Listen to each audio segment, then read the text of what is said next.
আজকে আল্লাহ শুকরিয়া আদায় করছি ২৬ দিনের মাথায় বা ২৭ দিনের মাথায় আমাদের উপর যে জুলুম করা হয়েছিল, সর্বশেষ জুলুম আমাদেরকে নিষিদ্ধ করে, সেটা ইতিমধ্যে প্রত্যাহার হয়েছে।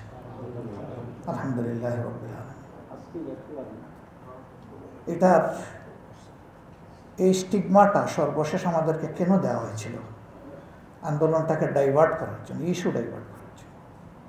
হয়তোবা কেউ কেউ চেয়েছিলেন যে এরকম কিছু একটা করলে জামাতে ইসলামী তার সমস্ত শক্তি নিয়ে রাস্তায় নামবে, প্রতিবাদ করবে, তখন অন্য কিছু হবে এটাকে কেন্দ্র করে, এবং যে মূল ইস্যুর স্রোতধারা তৈরি হয়েছিল এটা তখন ওইদিকে চলে যাবে, এই ইস্যুটা চাপা পড়বে।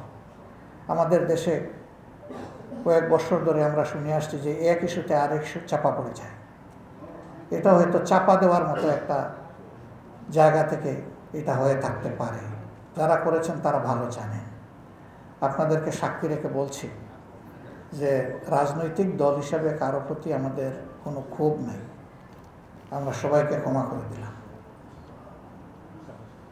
কিন্তু যিনি সুনির্দিষ্ট ক্রাইম কমিট করেছে, যিনি পারপিট্রেটর, তার ওই নির্দিষ্ট ক্রাইমের শাস্তি, সেটা আমার সাথে হোক, আপনার সাথে হোক, যার সাথে হোক, তাকে পেতে হবে।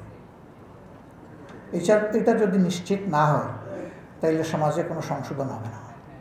পারপিট্রেটররা তখন uncontrolled, beyond control, without owning speed control, তারা অন্যরকম হয়ে যাবে, বেপরোয়া হয়ে যাবে। এই জন্য এটা ন্যায্যতার দাবি, ন্যায় বিচারের দাবি, সভ্যতার দাবি, সামাজিকতার দাবি, শান্তির দাবি, এটা হতে হবে। সেই ক্ষেত্রে যারা ভিকটিমরা যদি তারা কোনো সঙ্গত উদ্যোগ নেন, সেই উদ্যোগে সকল রাজনৈতিক, সামাজিক, সাংস্কৃতিক, সাংবাদিক সকলের তাদেরকে সাপোর্ট করা দরকার। কিন্তু তারা অসঙ্গত কিছু হলে আমরা তাদের সাথে নেই। গণহারে একটা মামলায়, একটা হত্যা মামলায় 500 জনকে আসামি করা, এটা কতটুকু যৌক্তিক, এটা নিয়ে শতবার আমাদের চিন্তা করা উচিত। তাহলে কিন্তু এর আড়ালে মূল ব্যক্তিটি কিন্তু বেঁচে যাওয়ার সুযোগ তৈরি হয়ে যাচ্ছে। আমরা আমাদের সংগঠনকে বলেছি, ঠিক আছে আমরা সবার চাইতে মজলুম বেশি, কিন্তু অত মামলার আমাদের প্রয়োজন নেই। সিম্বলিক কিছু মামলাই মানুষের শিক্ষার জন্য যথেষ্ট। কিন্তু সেই মামলায় একজনও নিরপরাধ মানুষ যাতে আমাদের মামলার অভিযুক্ত না হয়, সেইভাবে শতভাগ আমাদেরকে নিশ্চিত হতে হবে। 10 জন ঠিক আছে, একজন বেঠিক, এই একজনের উপর যদি আমরা করি এটা জুলুম হবে। আমরা এই জুলুম করতে চাই না। এরপরে যদি আমাদের অনিচ্ছা সত্ত্বে কোনো ভুল হয়ে যায়, আপনাদের কারো ধরা পড়ে, আমাদেরকে ধরে দিবেন, আমরা সংশোধিত হওয়ার কথা দিচ্ছি।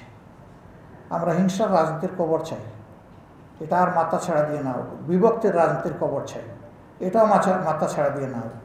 কোনো বিষয়ে আমরা জাতির বিভক্তি চাই না। আমরা সকল ক্ষেত্রেই আমরা চাই যে আমাদের জাতীয় ঐক্যবদ্ধ থাকুক। আপনাদের দোয়া চাই, পরামর্শ চাই, সমালোচনা চাই, ভালোবাসা চাই, সাহায্য চাই। সকলকে আবারও ধন্যবাদ। আসসালামু আলাইকুম।